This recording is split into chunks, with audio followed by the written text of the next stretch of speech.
Students, मैं doctor Raghavendra स्वामी आपके BSc part third का लेक्चर दे रहा हूँ। यूनिट है क्वांटम मैकेनिक्स। टॉपिक है डिफेक्ट और shortcomings of Bohr's model. Bohr model ने नील बोर ने 1913 में 1913 में जो अपना बोर मॉडल प्रपोज किया था, उसके पोस्टुलेट्स प्रपोज किए थे। उनके शॉर्टकमिंग्स क्या थे, उनके डिफेक्ट क्या थे, वो आगे चल के एक्सेप्ट क्यों नहीं हो पाए, ये है अपना टॉपिक। सबसे पहला पॉइंट कि उसकी शॉर्टकमिंग क्या थी नील बोर के मॉडल की, हाइड्रोजन एटम की। बोर का परमाणु प्रतिरूप केवल हाइड्रोजन या एक इलेक्ट्रॉन वाले आयनों जैसे हीलियम, लिथियम के स्पेक्ट्रम की ही व्याख्या करने में सफल है। मल्टीपल बहु इलेक्ट्रॉनीय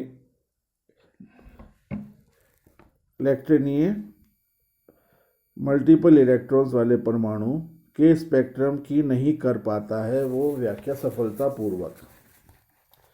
यानी बोर मॉडल जो है वो हाइड्रोजन के परमाणु मॉडल की तो सफलतापूर्वक व्याख्या कर सकता है, लेकिन अन्य परमाणु जिनमें इलेक्ट्रॉन्स की संख्या अधिक हो जाती है, यह सिद्धांत स्पष्टीकरण देने में असमर्थ है, उसको एक्सप्लेन करने में असमर्थ है। तो ये सबसे बड़ी इसकी ड्रॉबैक है, शॉर्ट कमिंग्स है। सेकेंड पॉइंट,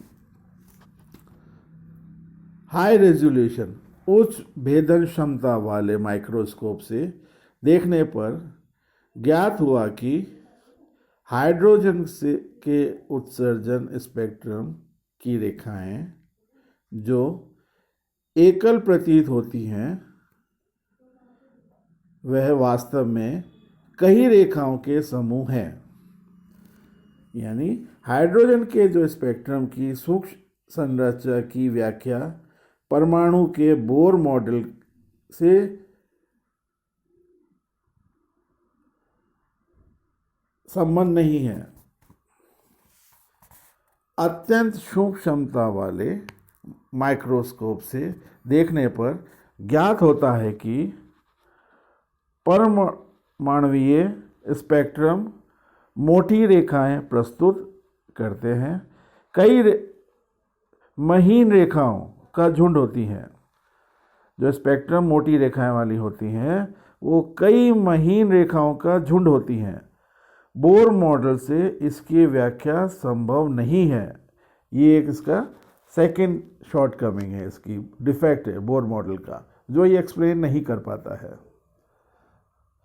तीसरा पॉइंट, यदि स्पेक्ट्रम चुंबकीय क्षेत्र में लिया जाए तो इन रेखाओं का पुनः स्प्लिटिंग हो जाती है, विपाटन हो जाता है और ये सूक्ष्म रेखाओं में विभक्त हो जाता है। इसे जीमैन इफेक्ट कहते हैं। और यदि स्पेक्ट्रम विद्युत क्षेत्र में लिया जाए तो स्पेक्ट्रमी रेखाओं का विपाटन हो जाता है। इसे स्टार्क इफेक्ट, स्टार्क प्रभाव कहते हैं। इन दोनों ही प्रभावों की व्याख्या बोर के परमाणु मॉडल की सहायता से संभव नहीं है। मतलब दुर्बल चुंबकीय क्षेत्र में रखने पर स्पेक्ट्रम की रेखाएं विभाजित, स्प्लिट हो जाती हैं। इसे जीमैन प्रभाव, जीमैन इफेक्ट भी कहा जाता है। इसी प्रकार यदि विद्युत क्षेत्र में रखने पर स्पेक्ट्रम की रेखाएं विभाजित हो जाती हैं तो इसे स्टार्क इफेक्ट कहा जाता है। इन दोनों की व्याख्या भी बोर के परमाणु मॉडल की सहायता से संभव नहीं है। चौथी शॉर्टकमिंग क्या है बोर मॉडल की? बोर के अनुसार इलेक्ट्रॉन का कोणीय संवेग मोमेंटम h/2v का बहुसमाकलन है, जो कि बिल्कुल सही नहीं है। बाद में क्वांटम मैकेनिक्स के द्वारा देखा गया कि कुछ इलेक्ट्रॉन का कोणीय संवेग शून्य भी होता है। तो ये कुछ एक 4 इम्पोर्टेंट पॉइंट्स थे जो कि बोर मॉडल के शॉर्टकमिंग्स को, उसके डिफेक्ट को, उसके दोषों को, बोर के मॉडल के दोषों को दर्शाते हैं, जिसके कारण वो आगे चल के एक्सेप्ट नहीं हो पाया था।